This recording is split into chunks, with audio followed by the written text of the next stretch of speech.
All right, that's what an operational principle is. Other people have talked about things like operational principle. Christopher Alexander, who is an architect.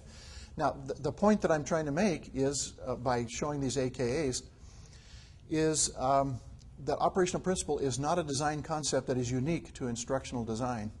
It is a design, all fields of design. It is a principle that's useful in many fields.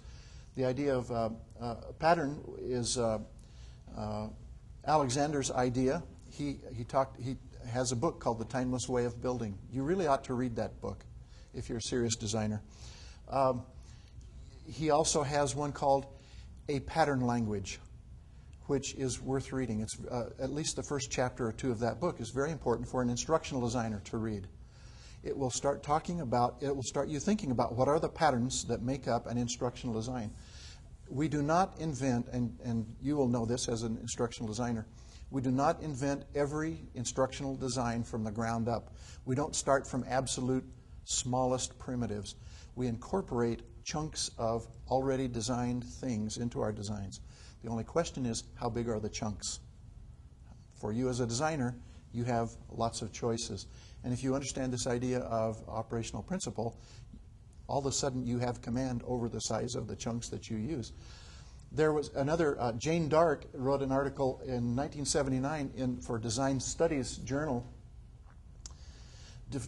defining what she called a primary generator. She was talking about architecture, but she was really talking about how designers design, and her principle was that the sequence of design is you have this seed of an idea which then you can use as a conjecture for your design, and then you analyze the details and the requirements of the design. We are not as systematic in design as we think. And so she says that we make this commitment to a primary generator idea that the rest of the design revolves around after that, as long as we keep that commitment. She uses Coventry Cathedral. You know, it was bombed out in World War II. She uses Coventry Cathedral, the rebuilding, the redesign of Coventry Cathedral, how they made an initial commitment to how the architecture would be and what effect they wanted to create there. They wanted two things. Number one, they wanted the altar to be the center of the design.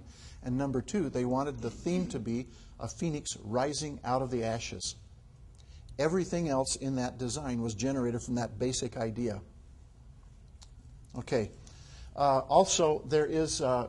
Merman and Franken are writing in the area of management. This is in the Academy of Management Proceedings. I also found copies of it just yesterday online. They have a concept called the dominant design. They say some technologies seem to become so lodged in the market that they cannot be dislodged. That is, a certain configuration of product, let's call Windows, or let's call the four-wheeled automobile, or let's call the airplane, which uses a fixed wing and has some means of propulsion that propels it through the air and thus generates lift. Those are technological ideas that are going to be really hard to dislodge. One technological idea, one operational principle that we have right now is gas reciprocating engine.